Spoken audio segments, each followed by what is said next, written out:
Cristina Castro y hoy veremos los cimientos de la República y la educación 1825 a 1879. En este periodo de los cimientos de la educación y de la nación 1825 a 1879 se puede decir que se tuvo 19 presidentes, los cuales empezó con Simón Bolívar y terminó con Hilarión Daza.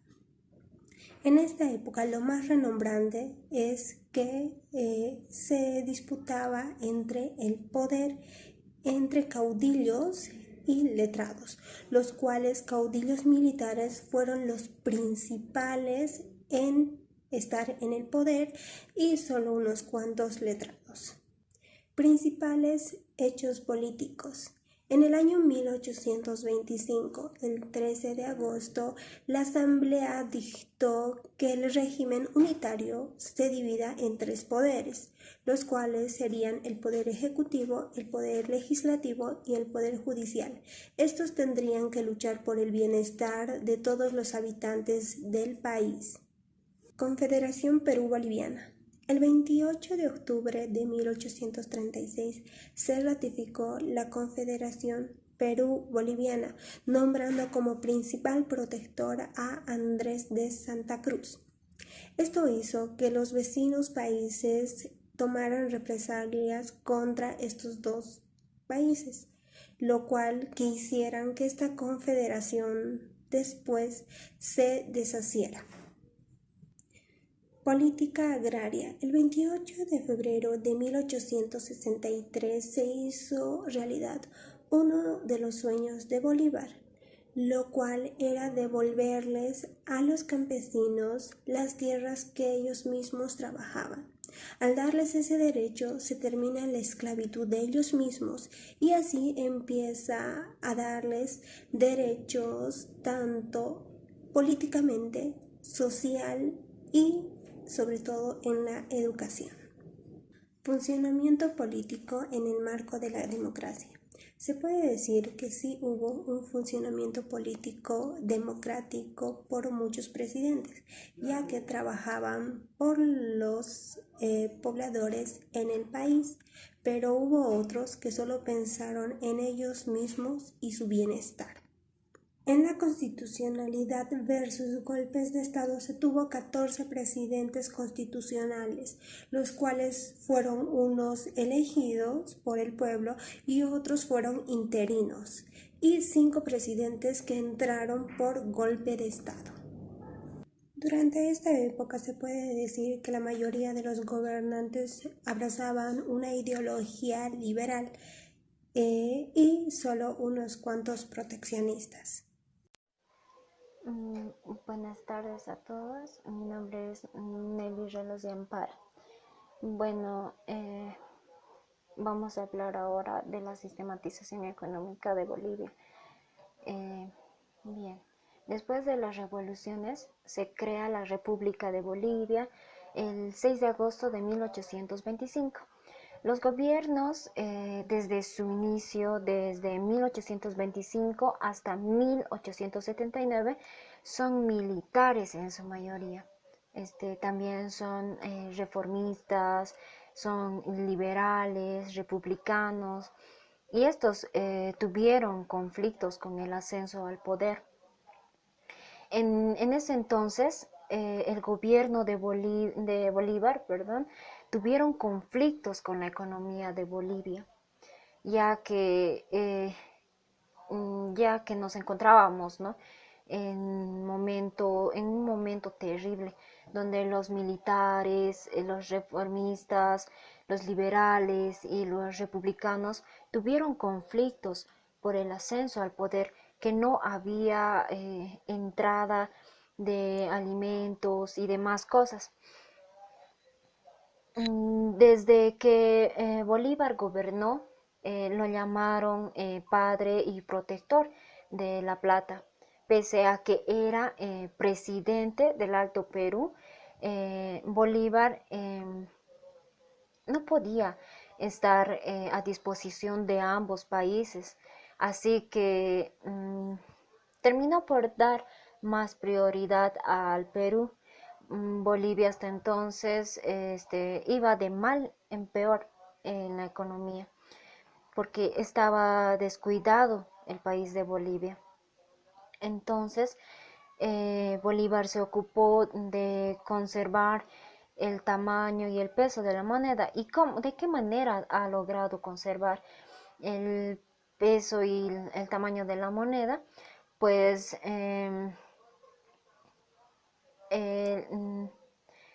han ido, o sea, de esta manera, ¿no? Las cosas iban cambiando más y más con diferentes gobiernos que existieron anteriormente. Entonces, desde ese entonces, mm, se ha llegado a prohibir la raza indígena y, o sea, se le han prohibido que se le empleara, ¿no? en trabajos mineros, agrícolas y también domésticos. Solo les permitieron descubrir las minas, pero no tenían derecho a comprarlas. Así, de esa manera se conservó el tamaño y el peso de la moneda. De esta manera ha sido que el gobierno solo se ocupaba de quitar tierras y prohibir las compras de tierras, de minas, pese a que tenían, ¿no? El permiso de poder descubrir las minas anteriormente, pero no hacían nada con eso. Y, o sea, les han prohibido totalmente a hacer este tipo de compras. Y de esa manera ha sido como ha conservado el peso y el tamaño de la moneda. Y bueno, así fue como Bolivia tuvo sus subidas y bajadas económicamente.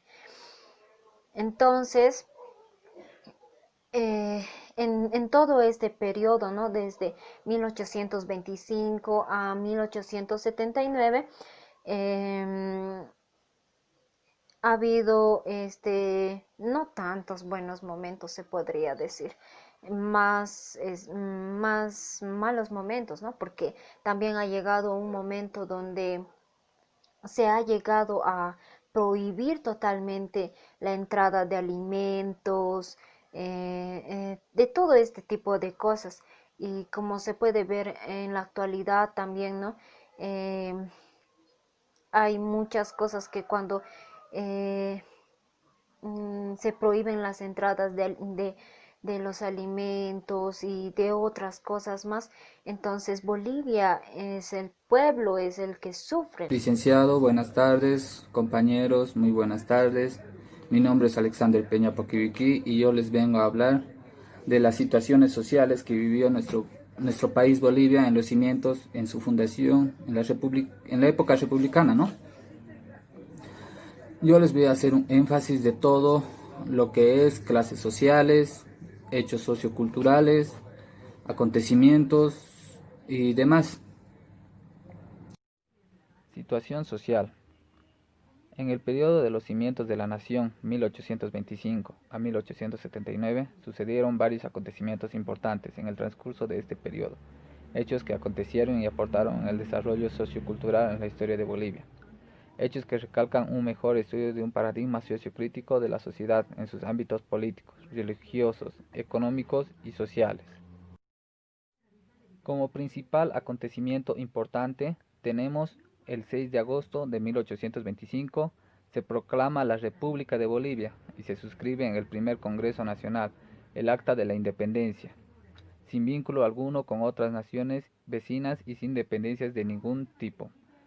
Como segundo hecho o acontecimiento importante, tenemos, mediante un nuevo golpe militar en 1864, tomó el poder Mariano Melgarejo, cuyo gobierno tuvo negativas consecuencias para el país. Disposiciones arbitrarias e irrazonables determinaron inconvenientes acuerdos con Brasil y Chile que hicieron perder a Bolivia grandes extensiones de su territorio. Como otro acontecimiento importante tenemos en 1864. se desata el cuarto censo. En el censo poblacional de 1854, bajo el gobierno de Belzu, Bolivia tiene 2.323.126 habitantes, de los cuales en términos porcentuales eso significa que los blancos y mestizos eran el 27%, los indígenas de tierras altas 40% y los bárbaros indígenas del oriente 32%. De la misma manera, cabe recalcar, Tomás Frías en 1874 promulgó la ley de exvinculación en la línea de despojo que hizo Melgarejo. Y últimamente, terminando con los acontecimientos importantes, un 14 de febrero de 1879 se desató la Guerra del Pacífico, que enfrentó a Chile contra la alianza entre Bolivia y Perú. El conflicto fue originado por los intereses de explotación del guano y el salitre. Tuvo como consecuencia final la pérdida de la salida soberana al mar para Bolivia. Recopilando información de fuentes con credibilidad, doy la opinión de que Bolivia, en la época de su fundación, Bolivia no contaba con una economía sustentable. La tasa de desempleo era alta, los indígenas no contaban con un sistema de salud y las leyes no los acogían en su totalidad. El analfabetismo y educación eran un tema de desarrollo que solo los privilegiados tenían derecho a una educación popular. No hasta las nuevas reformas de leyes del mariscal Andrés de Santa Cruz, quien implementa nuevas reformas agrarias, viviendas para los pobres, exportación de recursos. No obstante, en el gobierno de Manuel Isidoro Belzu, estas leyes acogieron más poder en beneficio del trabajador. Mi nombre es Georgina Milagros Quiroga Alarcón, soy del segundo B. Bueno, a mi grupo y a mí nos tocó hablar sobre los cimientos de la nación y la educación entre los años 1825 y 1879. En esta oportunidad yo voy a hablar sobre el sistema educativo y cómo fue progresando en estos periodos. El decreto del 11 de diciembre de 1825, impulsado por entonces Simón Bolívar y Simón Rodríguez, se considera la educación como primer deber del gobierno. Y también en ese año se establecieron escuelas de ciencias y artes. Un año más tarde, en 1826, se promulga el Plan de Educación Popular, donde se establecieron escuelas primarias, secundarias y centrales. También durante la segunda mitad del siglo XIX, se fundaron institutos de artes y oficios. En el gobierno de Agustín Morales se dicta la ley que en el año 22 de noviembre de 1872, donde se declara la enseñanza libre en los grados de institución media y facultativa. Años más tarde, en 1874, en el gobierno de Tomás Frías, hubo una ley que ordena el funcionamiento de la reglamentación del Estatuto General de Instrucción. Ambas leyes, tanto en 1872 como en 1874, son cuestionadas por otorgar a las municipalidades las regencias de la instrucción primaria. Esta situación se prolongó durante años. Durante la Guerra del Pacífico, las medidas del gobierno produjeron un caos en la educación. En ese entonces, el ministro de Justicia, Julio Méndez, emitió un decreto que se aprobó en marzo de 1879, donde se retornaba la enseñanza secundaria. Otro hecho que cabe recalcar y como fuente de conocimiento son las obras de Felipe Beltres y José Núñez del Prado. Informan que desde el inicio de la República, Felipe Beltres y José Núñez del Prado introdujeron las normas de la Academia Francesa, un estilo sobrio. En Bolivia se le conoce como academicismo.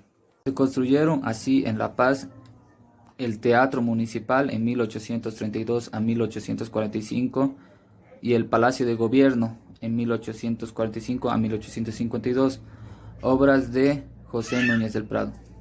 En conclusión al tema que nos tocó a mí y a mi grupo, Se podría decir, bueno, en estos tiempos hubo demasiados golpes de Estado. Las imágenes de los gobernantes se veían distorsionadas ante, ante las personas, pero también fueron años de gran importancia para el país, años que marcaron la historia, como durante el gobierno de Mariano Melgarejo, donde se firmó el Tratado Preliminar en el año 1866, donde Bolivia comenzó a recibir regularmente eh, ingresos por la venta del guano. Otro año histórico fue el decreto del 11 de diciembre de 1825, donde se consideró a la educación como primer deber del gobierno. Fueron años, fueron años de gran inicio para la educación. Hubieron, como mencioné anteriormente, golpes de Estado, salidas de manera violenta de los gobernantes, pero fueron hechos que marcaron que marcaron historia en el país de Bolivia.